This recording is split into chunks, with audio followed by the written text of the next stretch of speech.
Self-control is, of course, the essence of life itself, because we are all engaged in a battle. There is a battle going on in the globe between liberty and tyranny. And in our own bodies, there is a battle going on between health and illness. And there is a battle going on between light and darkness. The battle between the forces of good and evil is what I refer to as opposites in conflict. And you will hear it somewhere as soon as you are born into the world. As soon as you find yourself and discover yourself on this spinning planet. You are aware that this exists in order to create a civilized community. We must confine the negative aspect of our character to a narrow space while allowing the beneficial aspects to flourish. In the near future, don't be shocked if God provides you with new opportunities. Some of you will be selected. You may be in a position that you believe is beyond your paid grade, or you may be single. Someone fresh will enter your life as a result of God's providence. You will be enticed by first to be on the safe side. Consider all of the reasons why you won't be able to achieve it. You've been wronged before. I'm having trouble getting into that new relationship. That new position is unsuitable for you. You must be willing to take a risk if you want to experience God's best. You can't expect anything to happen just because it's possible. It is only one way. This life you are living in a long and winding road, and while you may have encountered a roadblock along the way that slowed you down or caused you to put your objective on hold, do not label yourself a quitter. Already you are telling yourself that you are a quitter. It's what you put in your background, and I don't want that to happen to you because you are so important. You are not someone who gives up easily. You are not a person who has given up.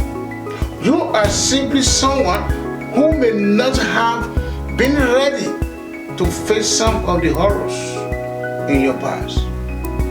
Who may not have been ready to say, you know what? This time I love myself enough to believe in myself and keep showing up for myself.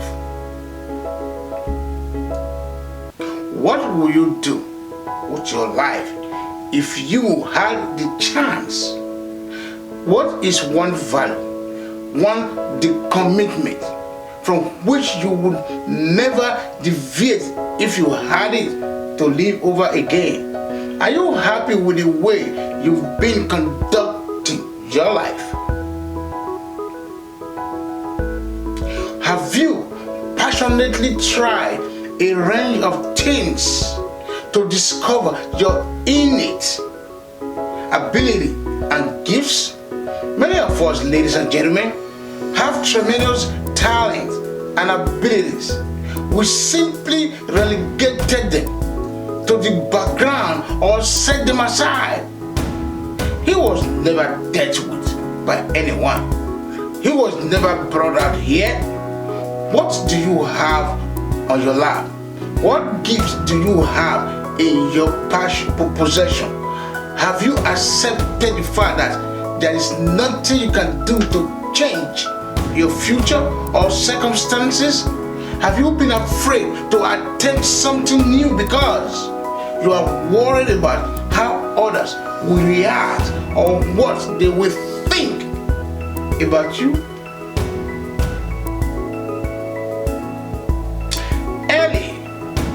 We must develop the ability to exercise.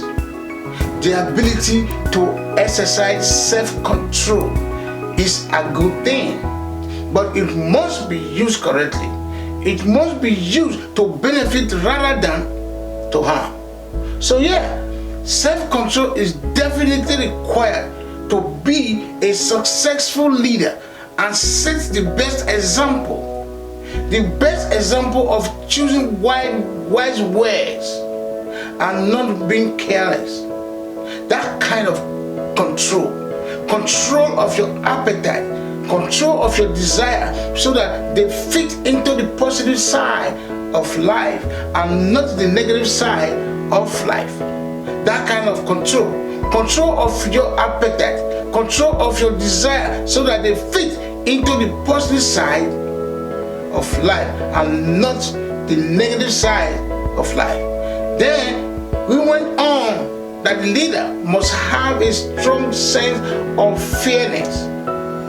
We become accustomed to the harshness of justice. Even as children, when certain things happened and were done to us, something in us told us that something wasn't right, that someone had wronged us.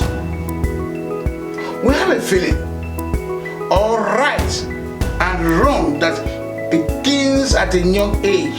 Then there's the manner of knowing when to use what's right and when to use what's wrong.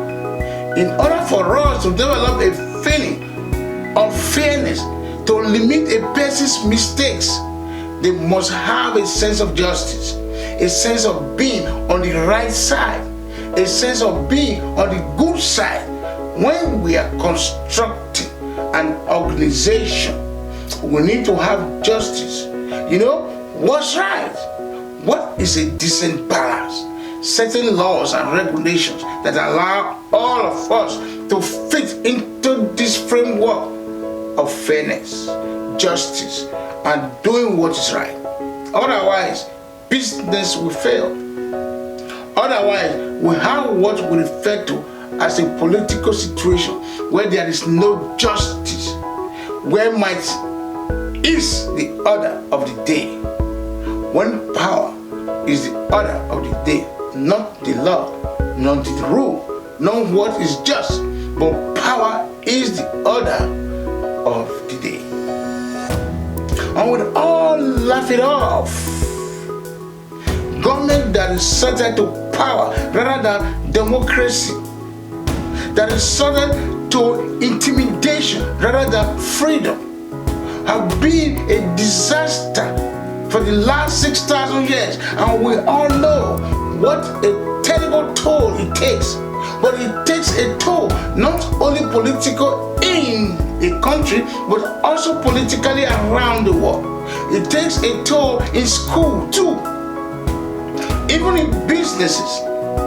Working on a team where someone is unjust, or when the leadership is unjust in the administration of justice, takes a toll. This is correct. A shared sense of justice and fairness, once more, is correct. Part of what we have to understand is that we don't have everything the first year. You don't have it all the second year, the third year. After the years have been around as a human being and as a business person, we are still trying to figure out what is best. What is the reasonable? That's correct. To provide balance to our lives and to lay a solid foundation for future food security. Another one, he said, is the fairness with which a choice is made. The first of opportunity is indecision. If you don't decide, the opportunity may pass you by. If you don't decide what you are going to do today, the day might slip away from you. And despite your best efforts to come up with a decent concept or a smart plan, the day slips away. Then you say, let's see, what should I do now in the morning? And hey, time is going away from you.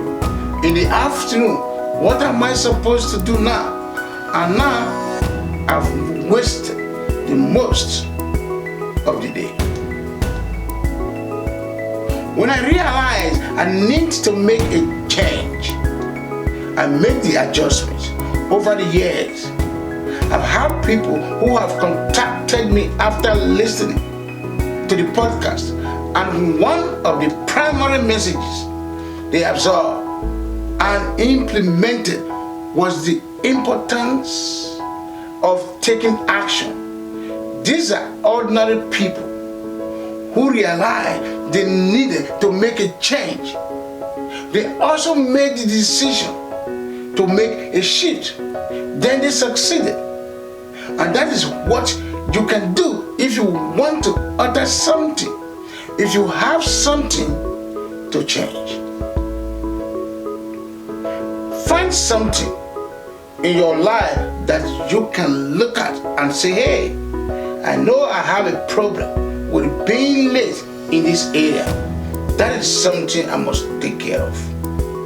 Procrastinating, that is something I will have to deal with.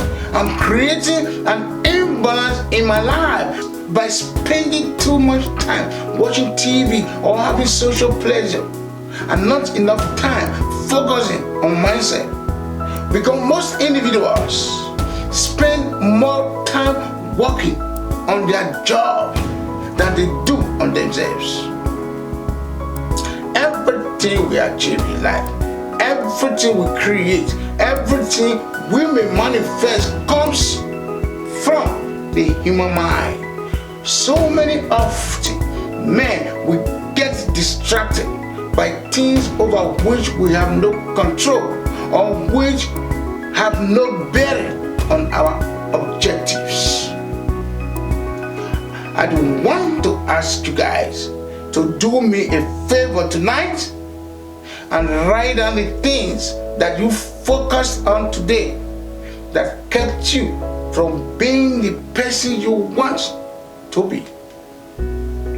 You are concerned about someone else's actions which you have no influence over, or have you been worrying about something that hasn't happened yet?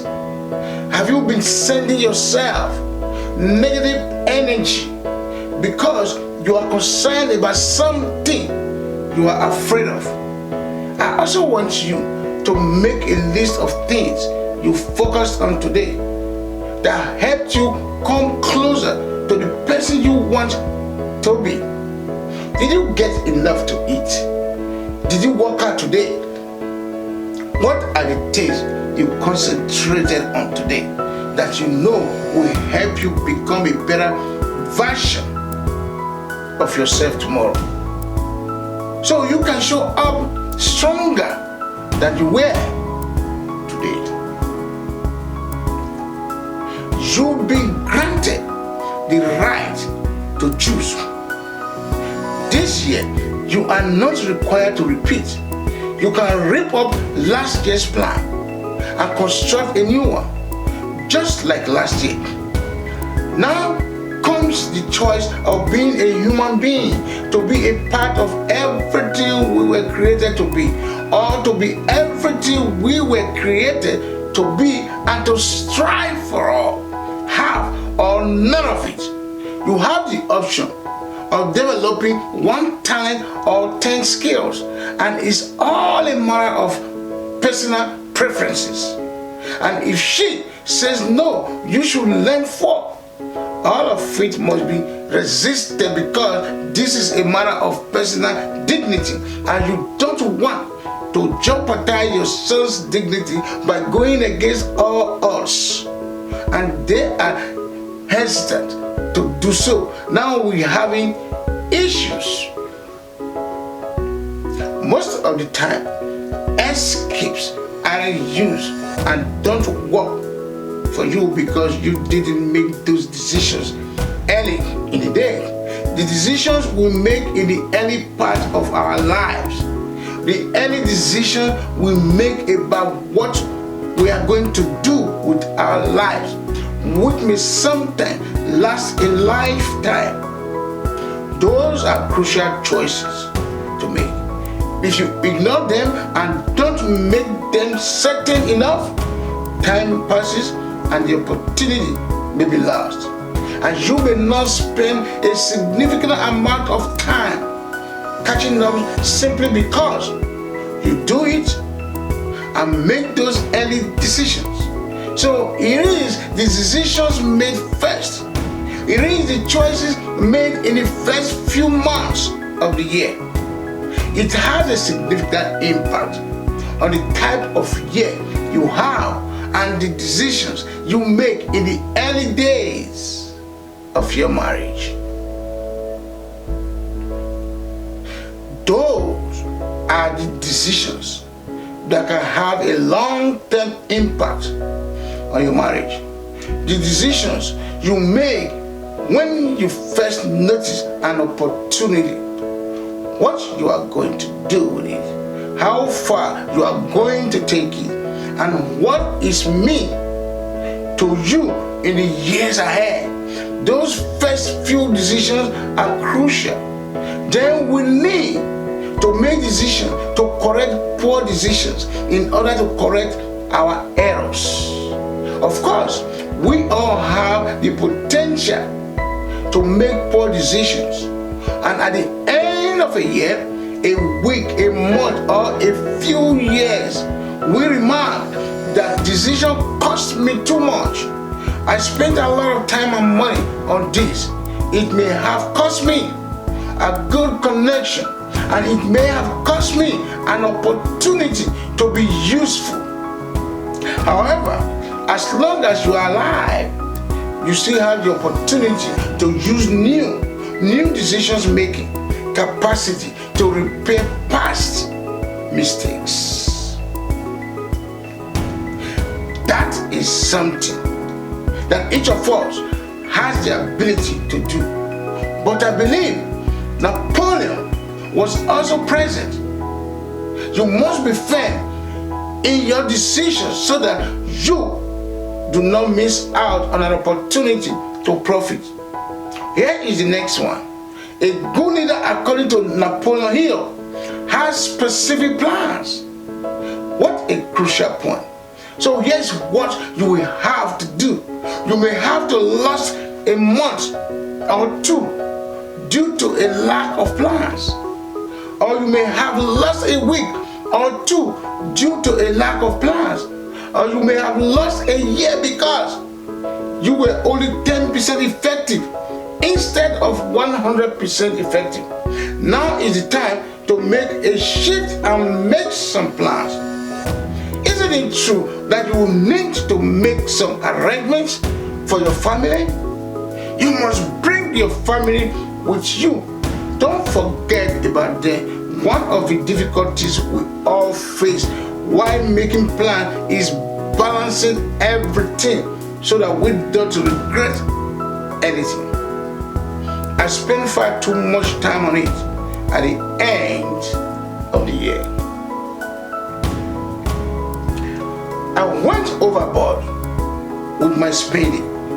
Then, if you say so, how am I not going to do it again? Make some better preparations. So you won't have any regret in a year, 5 years, 3 or 4, 5 years.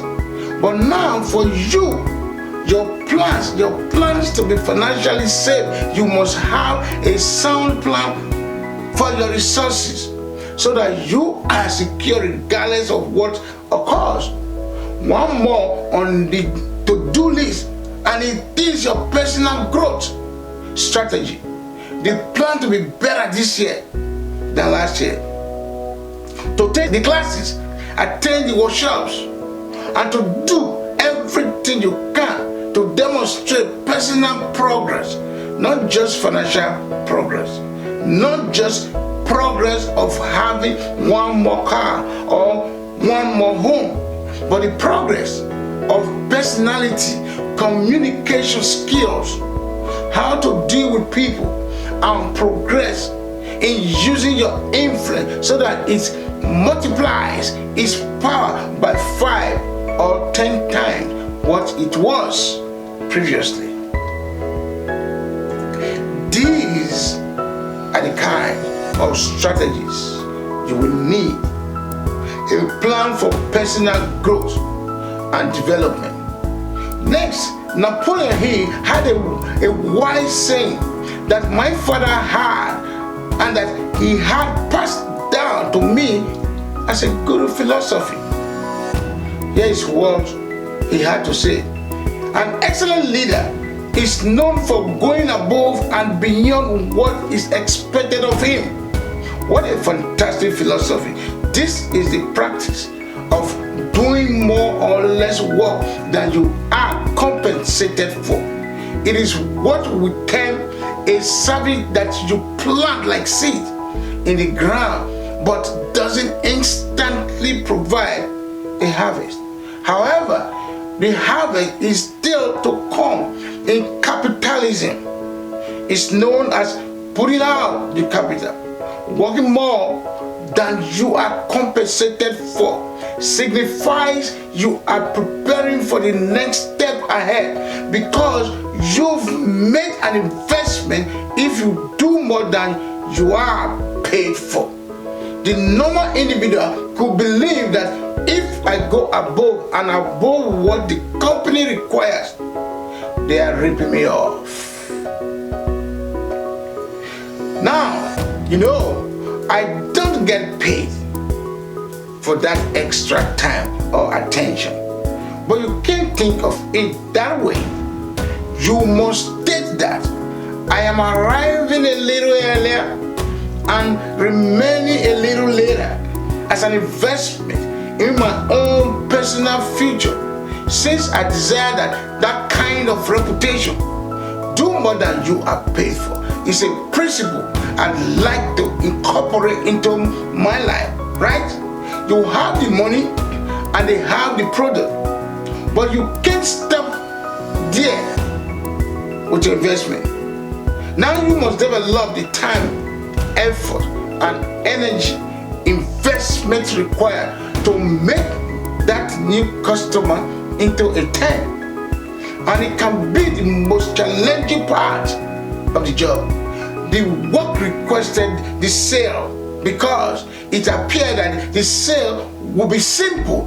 Hey, I've been looking for this product for a long time.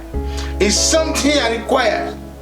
Here is where I am going to put my money. However, we must not remain with them, accepting that they do not simply buy the product that they use and that they do not simply use the product. They continue to use the product. That is the job that follows a sale. But learning to make that kind of investment and doing more than you are paid for it right away is quite powerful. As a result, you perform more work than you are compensated for upfront. This happened to me when I decided to invest. I talked to high school groups, college classes, service clubs, and I gave it all away when I first started lecturing. I went out of my way to talk for free. Mr. Romy, could you please come and give this breakfast talk? Could you do this lunch and talk for this service group? I said, oh sure, I replied. And all of that was first provided for free, owing to my good fortune. I didn't need the money, but I gladly accepted it. But look at what a difference is made for me by providing that level of service in the beginning. Finally, it resulted in a business and an enterprise. And I was giving the seminar in Lagos, Nigeria, all those years ago. And Obina, I riding shotgun in my gallant. So don't worry about what you don't get compensated for. Simply provide the service with the expectation that it will be multiplied in the future. Next, Napoleon Hill discusses personality. If you have this kind of behavior, this kind of philosophy, you will need a pleasant demeanor. Your personality is made up of many different components. The first is your professional personality. You need to know what kind of behavior and attitude you require, especially in public. Some things you can get away with being a little sloppy within private, but not in public where your paycheck is on the line. Your own personality matters a lot when it comes to developing a future-oriented firm, but there is something else you must do. Remember, in order for your personality to serve you well in public, you must first build it in private. Sometimes we have the wrong impression.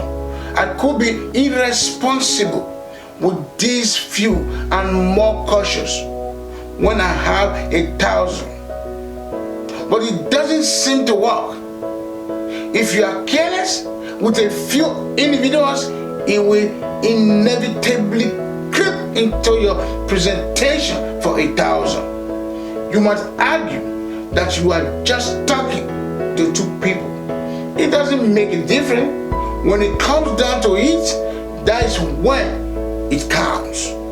Because if you practice good there, using your personality and influence to grab someone's attention, to get them to listen, to get them to engage, the sort of personality that someone says, I'd like to be around this person, you will be able to do it.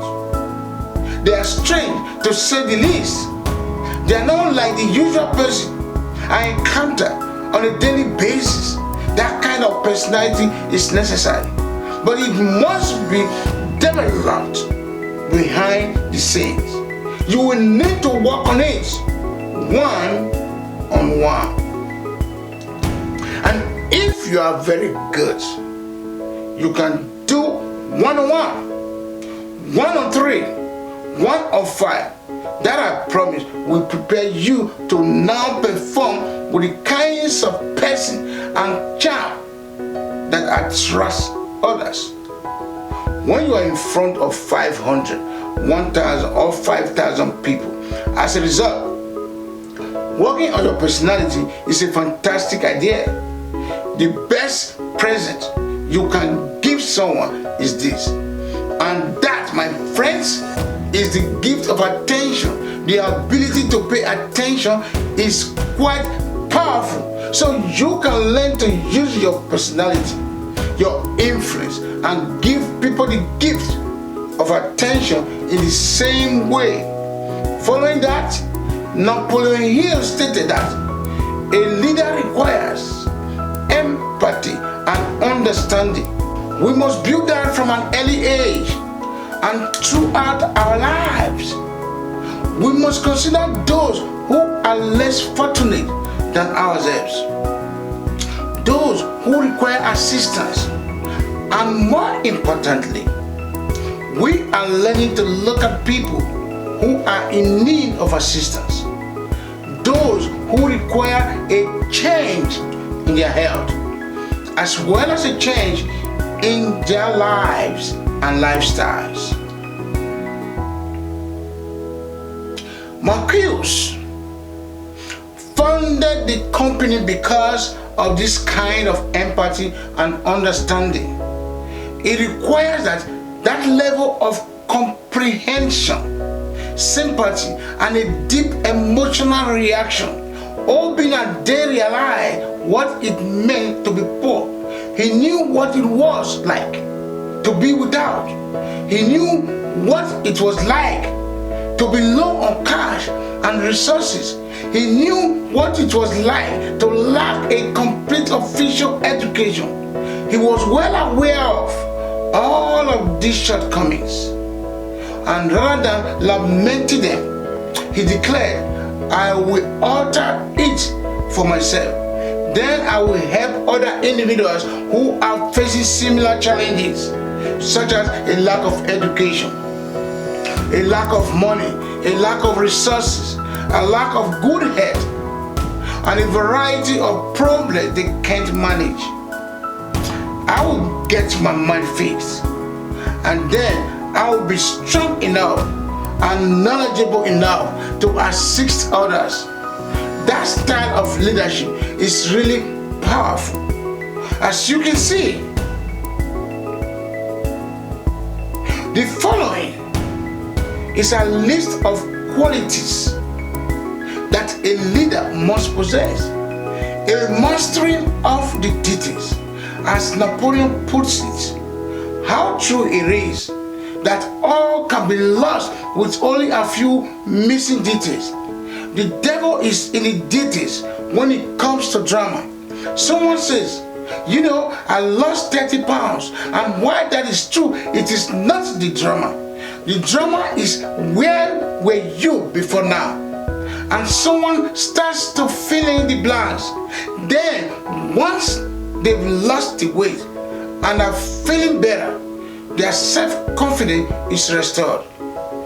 They are now more confident in themselves. The devil is in the details, but the devil is also in the details of your day, your business. The devil is in the specifics of effective communication. Master the details. Here are the next three: willingness to take full responsibilities for one's action.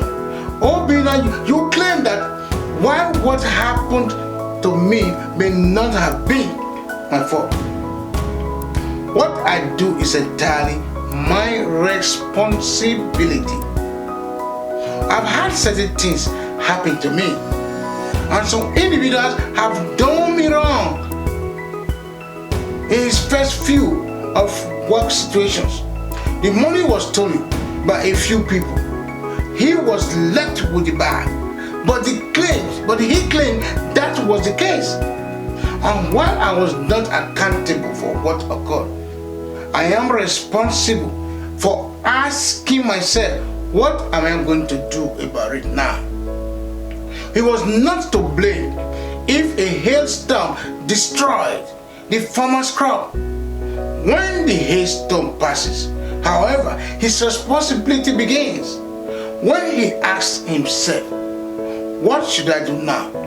Now that the disaster has passed, now that the damage has been done, it is time to move on. So what am I supposed to do now? And it's a philosophy I've been teaching for years. Your future is not determined by what happened to you. What determines your future is what you do in response to what occurs. And this is a significant component of it. Accepting full responsibility for your actions. If you are the leader of an organization that holds meetings, the responsibility falls on your shoulders. Someone else might make a mistake, but it's still your responsibility. That's what happened to me. There are some things over which you have no control, which is understandable, but what you do now, how you fix it, the diplomacy you employ, the strategy you employ, that's the kind of responsibility. Now it's up to you to decide. You must also take responsibility for your own future. Nobody is going to be able to fix it. No one else will be able to design it. No one else is going to say, hey, I'll make sure everything works out for you. You must consider all of the information. You must take all of the testimonials, all of the teaching, all of the training, and all of the power. Then you must take responsibility for creating your own life. You have the option of designing a prosperous life or a life where you simply coast and get by. You are the one who is in charge. The next section contains suggestions for collaboration. We benefit from each other's ideas. We benefit from each other's passion.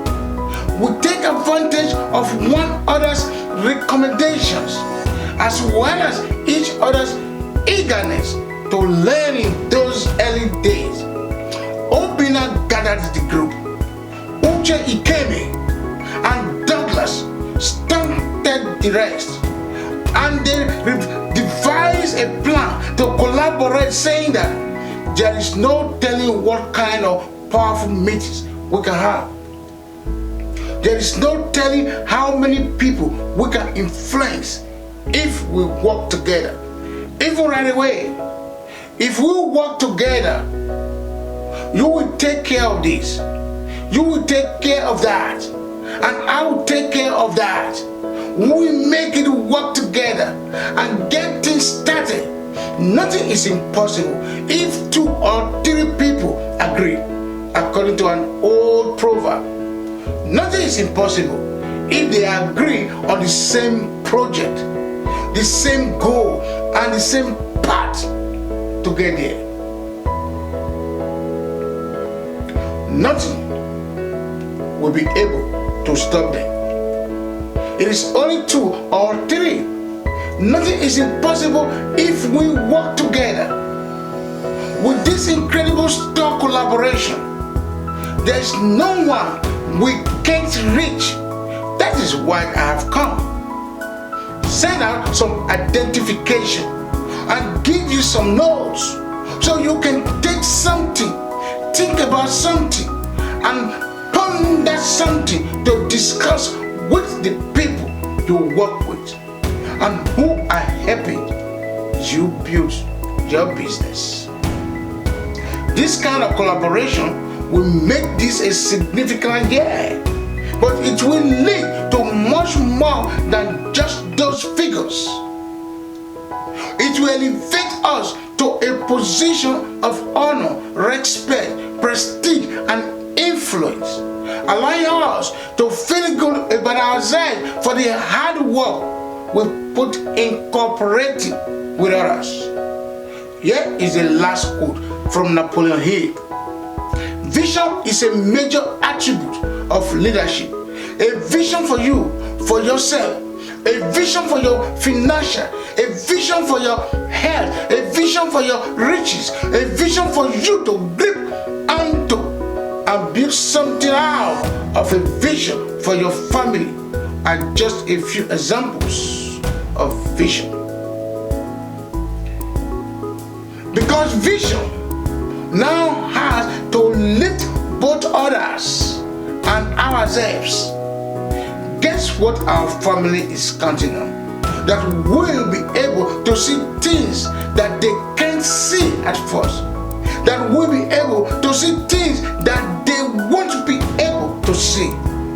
And that we'll be able to see things that they won't be able to see. The same can be said for your company. People in your immediate vicinity are relying on your vision. Maybe you spend more time there than they have. Perhaps you've been there for a lot longer than they have. And they will look to you to help them see things they couldn't see at first. And if you do that, if you develop that leadership quality, I guarantee you will have a huge impact on your company. It is going to be incredible. You must have a vision for yourself, your family, your organization, and the people you care about. Thank you very much for listening. and subscribe to my YouTube video for more motivational talks. Peace out.